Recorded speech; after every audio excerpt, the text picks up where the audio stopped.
성령 하나님, 우리의 마음을 밝혀주시사 주의 음성이 들려지게 하여 주시옵소서. 하나님 말씀을 듣고 순종하며 살아가는 우리 모두가 될 수 있도록 도와주시옵소서. 설교자의 입술을 붙잡아 주시사 하나님의 말씀이 오롯이 선포될 수 있도록 도와주시옵소서. 예수님의 이름으로 기도드립니다. 아멘. 네, 우리 지난 주일에는 수개월 동안 우리 교회가 함께 기도하며 준비해온 5.18 새생명 전도 축제를 은혜 가운데 잘 마쳤습니다. 우리가 구역을 통해서 81분의 태신자분들을 작정했는데요. 지난주에 73분의 태신자분들이 우리 교회에 참석하여서 함께 예배를 드리고 또 식탁의 교제를 나눴습니다. 물론 이렇게 한 번 다녀가신 분도 있겠지만 우리가 이렇게 1년에 한 번씩 새 생명을 놓고서 기도하고 또 그 영혼들을 위해 또 이렇게 전도할 때 하나님께서 아름다운 열매를 맺어가게 하실 줄로 믿습니다. 우리 한 번으로 끝나지 마시고요. 계속 기도하시고 계속 섬겨주심으로 그분들이 정말 복음을 듣고 또 주님을 만나고 주님의 귀한 사람들로 세워질 때까지 계속 기도하고 권면해 주시기를 부탁드립니다. 오늘은 부활절 6번째 주일입니다. 우리가 지난 상반기 참 바쁘게 달려온 것 같아요. 3월 5일에 제일 수요일로부터 시작해서 40일간 우리가 사순절의 기간을 보냈습니다. 특별히 이번 사순절에는 우리 토요일에 또 복음서 성경 읽기도 하였고요. 우리 특별 새벽 기도회와 또 성금요 예배, 다양한 이런 시간들을 통해서 하나님의 사랑을 다시 한번 확인하였고 또 우리의 잘못을 회개하였고 하나님 앞에서 새로운 믿음의 결단, 신앙의 결단들을 내리는 시간들이었습니다. 그리고 지난 4월 20일에 우리는 부활절을 기쁨으로 맞이했고요. 또 부활절 이후 한 달 동안 열심히 준비해서 우리 5월 18일 새생명 전도 축제까지 마무리를 하였습니다. 이제 교회력은 어디를 향하고 있냐면 부활절 이후에는 바로 성령 강림절을 이제 향하게 됩니다. 올해 성령 강림절은 6월 8일입니다. 앞으로 2주 뒤인데요. 이 성령 강림절까지 그 기간이 그 부활절로부터 성령 강림절까지 이 사이의 기간이 50일입니다. 그래서 초대교회 때부터 이 50일은 파스카라고도 불리우고 기쁨의 50일이라고 불려왔어요. 그래서 이 초대교회 때는 이 50일 동안에는 주님의 그 부활하신 그 소식, 그 기쁜 소식을 끊임없이 고백하고 끊임없이 나누고, 그래서 이때는요 초대교회에서 금한 것이 있었습니다. 두 가지를 금했어요. 첫 번째 뭐냐면 금식하는 것을 금했어요. 기쁨의 시기이기 때문에. 또 한 가지는 회개하면서 무릎 꿇고 기도하는 것을 금했다고 합니다. 그 정도로 이 50일의 기간은 주님의 그 부활을 기뻐하고 감사하고 또 성령 강림을 약속하셨기 때문에 성령 강림하실 것을 기대하고 소망하는 마음으로 이 50일의 기간을 지냈다라는 것입니다. 지금 우리가 보내고 있는 이 기간이 기쁨의 50일인데요. 어떻게 기쁨을 가지고 살아가고 계십니까? 그렇지 못하시다면 다시 한번 주님 안에서 주님이 주시는 기쁨을 회복하시기를 축복합니다. 한 사람이 인생의 마지막에 남긴 그 말은 그 사람의 가장 소중한 것, 가장 중요한 가치가 드러나는 말입니다.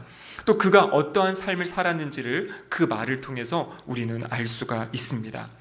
감사하게도 예수님이 이 땅에 계실 때 마지막으로 남기셨던 그 말씀들이 이 성경을 통해서 우리에게 전달되고 있어요. 특별히 요한복음 13장에서 요한복음 17장까지의 말씀은 예수님의 그 마지막 말씀과 또 마지막 기도의 내용이 기록되어져 있습니다. 여러분, 우리 주님이 최후의 만찬의 자리에서 무엇을 말씀하셨습니까? 첫 번째로 그 자리에서 성만찬을 제정하셨어요. 성만찬은 바로 예수 그리스도의 십자가와 부활, 그것을 기념하고 기억하고 또 그것을 실제 경험하고 누리는 시간, 그것을 주님 다시 오실 때까지 하라고 성만찬을 제정해 주셨습니다. 그리고 또 무엇을 하셨습니까? 세족식을 통해서 눈으로 보여주면서 앞으로 예수의 제자의 삶이 무엇인지를 가르쳐 주시는 겁니다. 제자의 삶의 핵심은 섬기는 삶이에요. 하나님의 종이 되고 다른 사람의 종이 되어 섬기는 삶을 말씀하셨어요. 보여주셨습니다. 그리고 그 자리에서 보혜사 성령님이 오실 것을 약속해 주셨어요. 그래서 보혜사 성령님이 오셔서 내가 너에게 말한 모든 것을 생각나게 하고 깨닫게 하고 그대로 살아갈 수 있게 하겠다라는 약속의 말씀을 그 마지막 저녁에 주신 겁니다. 그리고 또 한 가지 요한복음 15장에 보면 열매 맺는 삶을 살아야 된다, 그렇게 말씀하셨어요. 어떠한 열매를 맺어갈지에 대해서 생각하게 하는 그런 말씀이죠. 그리고 예수님과 동행하며 사는 삶이 환난이 있을 것이고 어려움이 있을 것이지만 강하고 담대한 믿음을 가지고 살아갈 것을 말씀하셨습니다. 그리고 예수님은 기도를 통해서요, 하나로 연합되어져야 된다. 교회 공동체가, 제자 공동체가 연합되어져서 세상에 하나님이 사랑이시다라는 것을 증거하고 드러내야 된다는 것을 우리 주님이 십자가에 달려 돌아가시기 전날 밤에 그 마지막 저녁에 제자들에게 말씀하시고 하나님께 기도하셨습니다. 여러분, 많은 세상의 다른 종교 지도자들은 여기에서 끝나게 됩니다. 왜냐하면 그 유언을 한 다음에 죽음으로 끝이 나죠. 근데 여러분, 우리 기독교는 다릅니다. 예수님이 유언과 같은 말씀을 다 전하셨는데요, 놀라운 것은 무엇이냐면 예수님은 십자가에서 죽으시고 그리고 3일 만에 어떻게 되셨습니까? 부활하셨어요. 다시 살아나셨습니다. 여러분, 그 사실을 믿으십니까? 그 주님이 지금도 살아계시고 지금도 우리의 삶 가운데 역사하고 계십니다. 성경을 보면요, 예수님이 부활하신 다음에 바로 하나님 보좌 우편으로 가시지 않으셨어요. 부활하신 예수님이 이 땅에 40여일 동안 머물러 계셨습니다. 예수님의 필요에 따라 예수님이 각 사람을 찾아가시고 그 모임에 찾아가셔서 주님의 말씀을 다시 가르쳐 주시고 증거해 주신 겁니다. 근데 여러분, 이 40일 동안 주신 주님의 말씀은 이전과 또 다른 것이에요.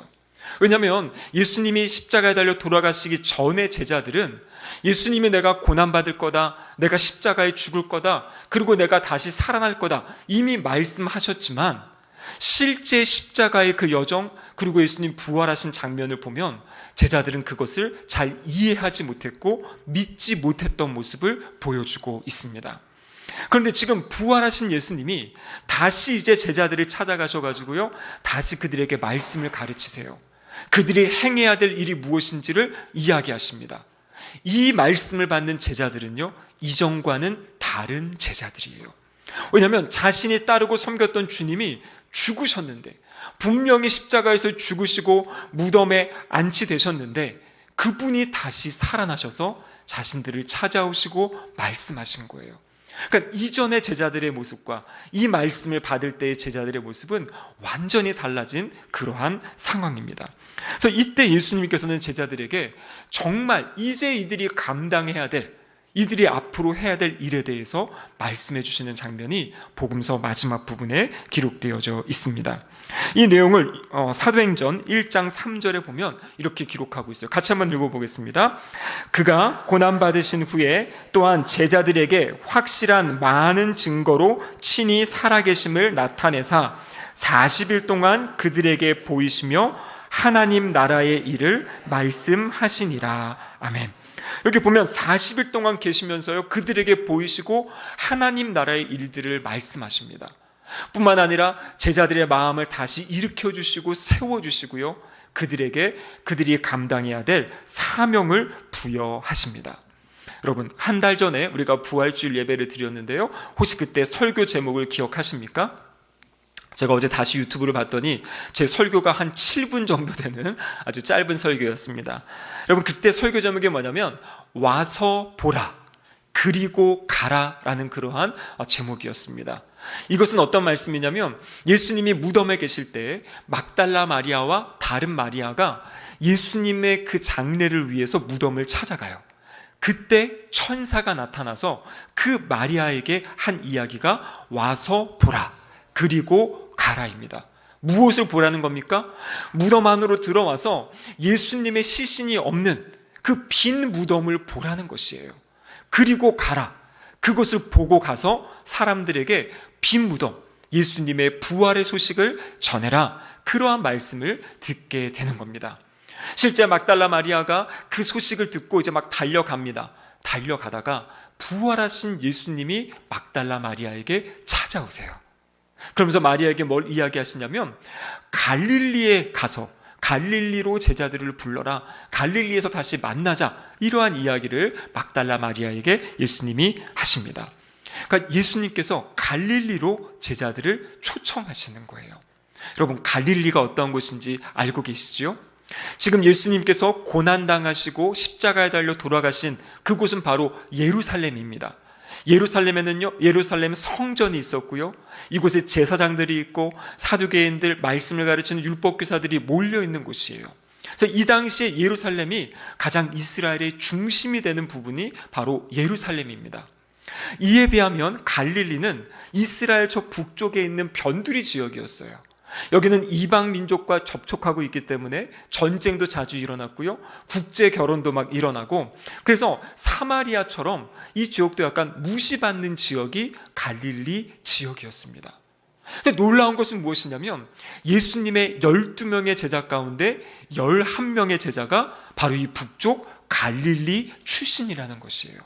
그러니까 어떻게 보면 예수님께서는 이 예루살렘에 있는 아주 중심이 되고 또 그 안에서 잘 준비되고 훈련된 어떤 그런 사람들을 부르신 게 아니라 저 변방에 있던 사람들, 각자 자신의 삶의 자리에서 고개를 잡고 또 세관으로 아니면 다양한 일을 하며 살아가던 그 사람들을 예수님이 불러내셔서 하나님 나라의 일꾼들로 세우시는 장면들을 보게 되는 것이죠.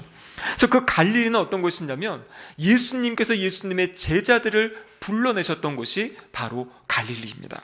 그럼 마가복음 1장 17절에 보면 예수님께서 제자를 이렇게 부르시지요. 나를 따라오라.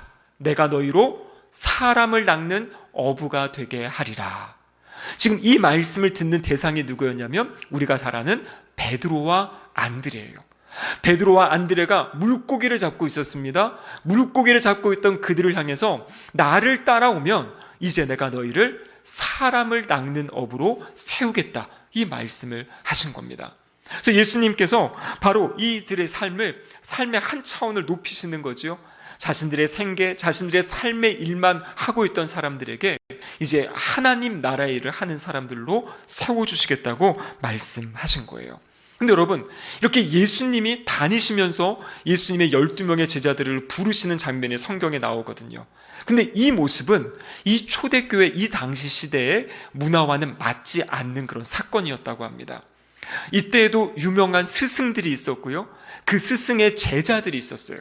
근데 이 당시에는 유명한 스승이 있을 때 이 사람들이 그 스승을 찾아가서 저를 제자로 좀 받아주세요. 제가 가르침을 받고 싶습니다. 이렇게 하는 것이 일반적인 그 당시 상황의 모습이라 그래요.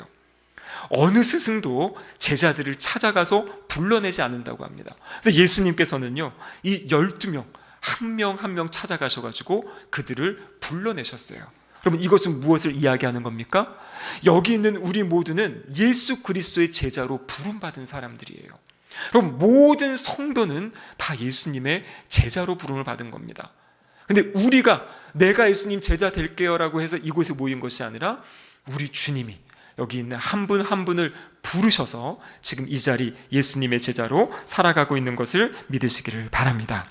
자, 그래서 예수님이 이 예루살렘에 있던 제자들, 이들을 지금 다시 갈릴리로 지금 부르셨어요.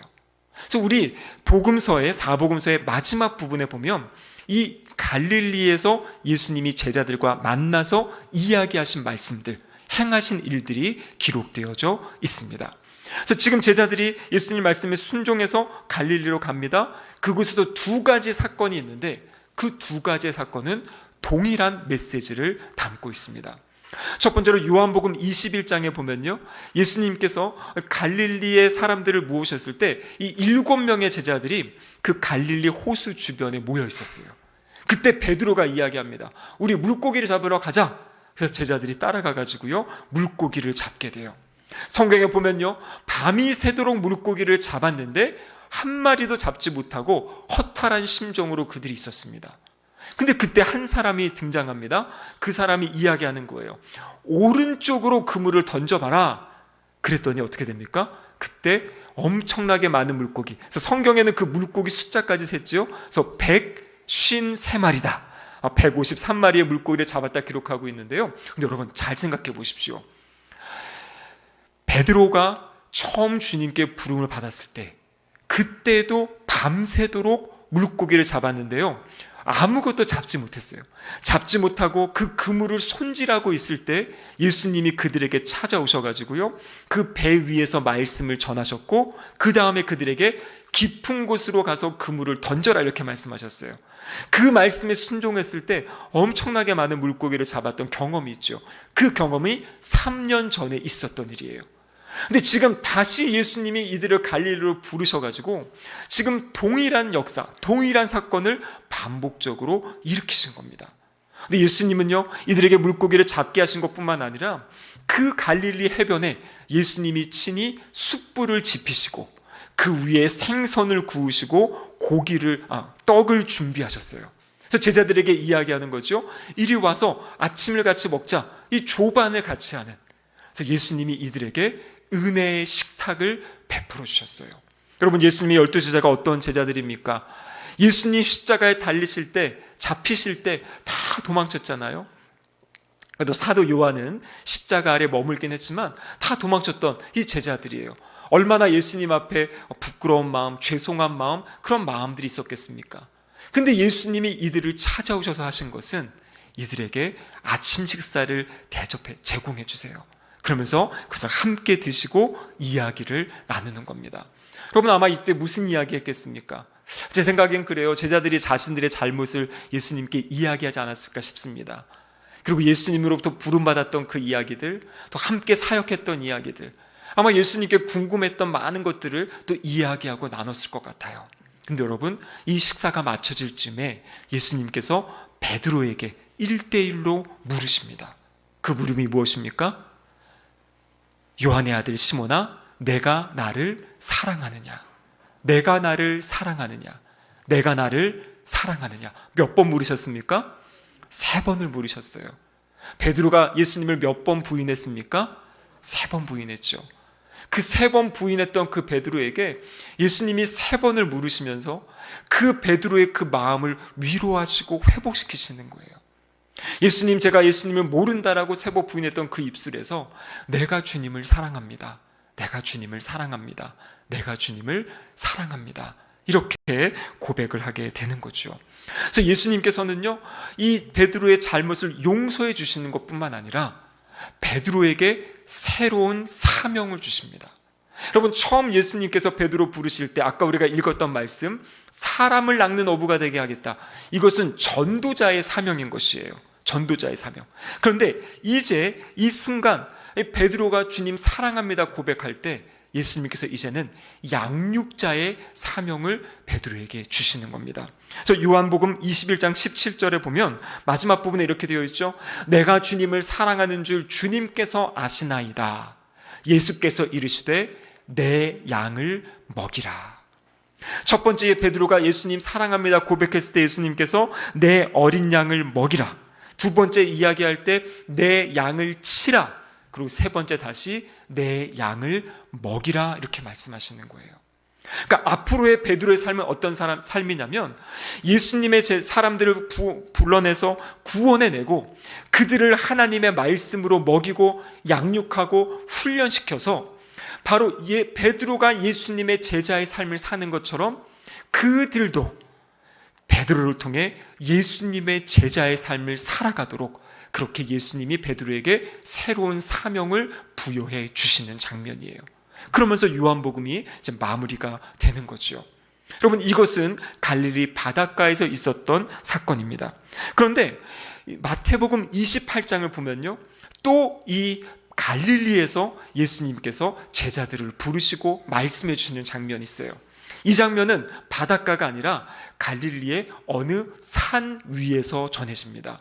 이 산이 어떤 산인지는 알지 못하지만요, 이 마태복음, 특별히 이 성경에서 산은 하나님의 계시의 말씀이 선포되어지는 자리예요. 우리가 잘 알다시피 마태복음 5장에서 산상수훈의 말씀, 이 산상수훈이라는 것이 산 위에서 주신 아주 보석 같은 보화 같은 말씀이라는 거잖아요. 그때 예수님께서 말씀을 전해주셨고요. 그리고 우리가 구약으로 가면 어떻습니까?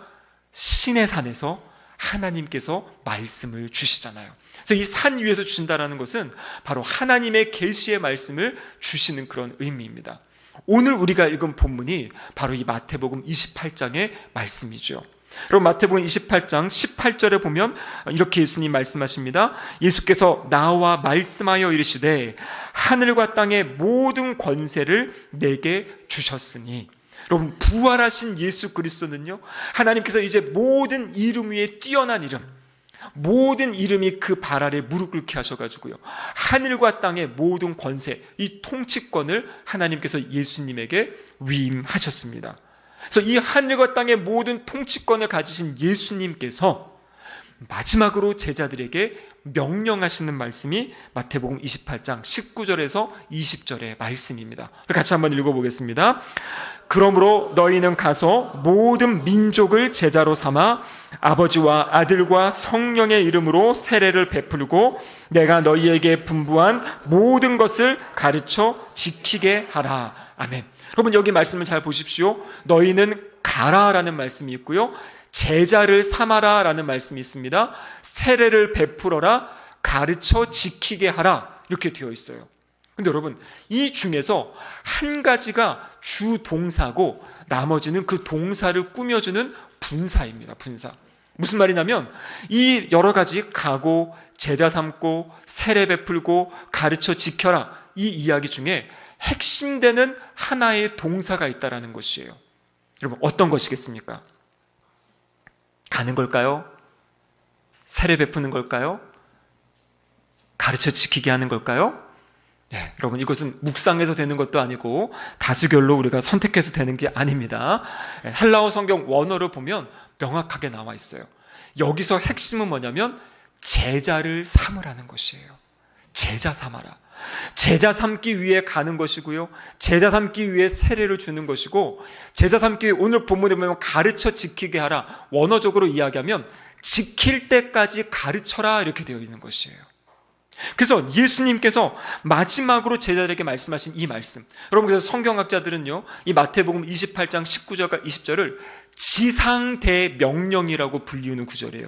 여기서 말하는 지상이라는 건 뭐냐면 지극히 높은, 예수님이 우리에게 주신 많은 명령의 말씀들이 있어요. 이렇게 살아야 된다, 이것을 해야 된다는 말씀이 있는데 그 중에 가장 높은, 지극히 높은 명령이 무엇이냐면 제자를 삼으라 라는 말씀이에요.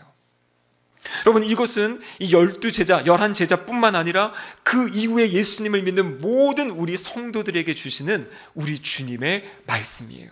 무슨 말이냐면 우리가 먼저 예수님을 따르는 예수님의 제자가 돼야 되고요, 그리고 이제는 우리가 다른 누군가가 예수님의 제자가 될 수 있도록 그들을 말씀으로 가르치고 섬기고 그들을 키우고 일으키고 세우는 일을 감당해야 된다라는 것이에요. 여러분, 오늘은 부활절 6번째 주일이지만 또 교사 주일이기도 합니다.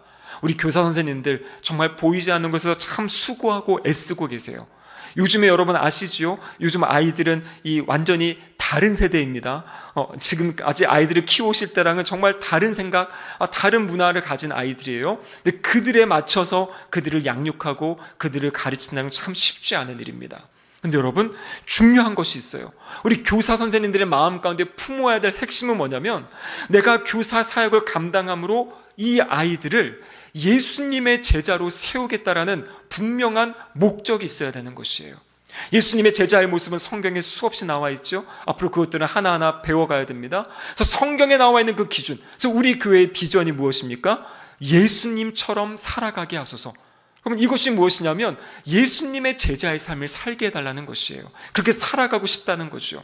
그래서 우리 모든 선생님들의 목표는 우리가 양육하는 우리 다음 세대, 우리 교회 안에 있는 이 세대가 예수님의 제자로 세워져 가고 살아갈 수 있도록 그렇게 가르치고 양육해야 되는 것입니다. 우리 여기 구역장분들 계시지요? 우리 구역장분들도 그 마음이 중심에 있으셔야 돼요. 내가 구역 예배를 인도하고 구역원들을 돌보고 이 섬기는 모든 과정을 통해서 그들도 예수님의 제자로 세워질 수 있도록, 그래서 그들도 구역 예배를 인도할 수 있고 다른 사람을 말씀으로 가르칠 수 있고 세울 수 있는 사람들로 이들을 내가 세워야겠다라는 그 목적을 가지고, 목표를 가지고 우리가 그 모든 구역의 사역들을 감당해야 된다라는 것입니다. 하나님께서 우리 가정의 자녀들을 맡겨주셨습니다. 나의 자녀가 아니에요. 하나님이 맡겨주신 자녀들입니다. 여러분, 자녀들을 향한 첫 번째 우리의 사역이 무엇이 되어야겠습니까? 바로 우리의 자녀들을 예수 그리스도의 제자로 키우고 세워가야 되는 것이에요.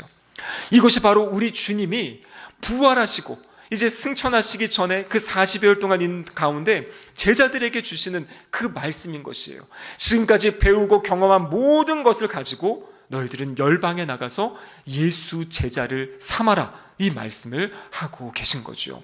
여러분, 우리 교회가 하는 모든 활동들, 모든 사역들, 이것은 어떻게 보면 이 형식이 없는 비형식적인, 비의도적이지만 결국에 그 모든 것은 예수님의 제자로 세워져 가게 하는 그러한 활동들이에요. 예배 드리는 것도 그렇고요, 성경을 공부하고 읽고 찬양대를 하고 봉사하고 섬기는 모든 것이 예수님의 제자의 삶을 살아가게 하는 겁니다. 그런데 여러분, 그 비의도적인 행동뿐만 아니라 의도적인 교육도 필요하다는 것이에요. 그것이 무엇이냐면 바로 제자 훈련을 해야 되는 것이에요. 제가 우리 방금 전에 일부러 오늘 이 설교도 그렇고 교사주일이기도 해서 우리 청년들 지지난주에 제자훈련이 끝났지만 오늘 수료식을 했습니다. 이 수료식을 한 것은 큰 의미가 있어요. 앞으로 여기 계신 우리 모든 성도님들이 바로 예수 제자훈련 1단계는 다 거쳐가셔야 됩니다. 우리 청년들이 이제 1단계 했어요. 앞으로 단계들이 있는데요, 제가 약속했습니다. 청년들에게 과제를 내줬거든요. 앞으로 4개월 동안 청년들 안에서 다시 한번 그 말씀을 서로 나누고 또 그 말씀으로 훈련하고, 그것을 마치고 나면 제가 이제 그 다음 2단계를 또 청년들과 함께 하겠다고 이야기를 했습니다. 지금 이제 6월이 되면 6월부터 우리 당회원들, 우리 장로님들이 제자훈련을 하기로 하셨어요. 또 그 시간에 우리 권사님들도 같이 하기로 하셨습니다.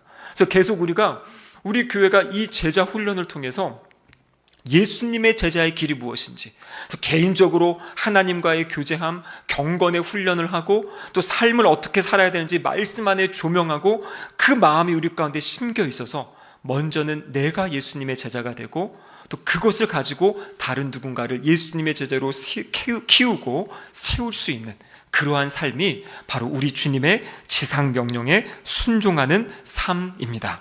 여러분, 저는 그것을 확신합니다. 분명히 우리가 이 천국 문 앞에 갔을 때 우리 주님이 물어보실 거예요.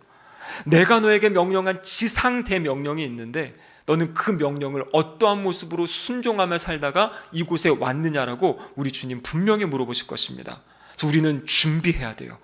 주님, 제가 이렇게 영혼들을 세우고 이렇게 영혼들을 말씀으로 가르치고 그래서 예수님의 제자가 되는데 제가 헌신하고 왔습니다 라고 이야기할 때 우리 주님이 착하고 충성된 종이라고 칭찬해 주실 줄로 믿습니다.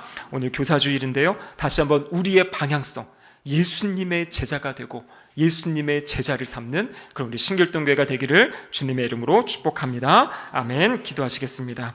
하나님 아버지, 감사드립니다. 이 시간 주님 지상 대명령, 이 사명을 우리에게 주심에 감사드립니다. 우리가 예수님의 제자의 삶 살아가게 하여 주시옵소서.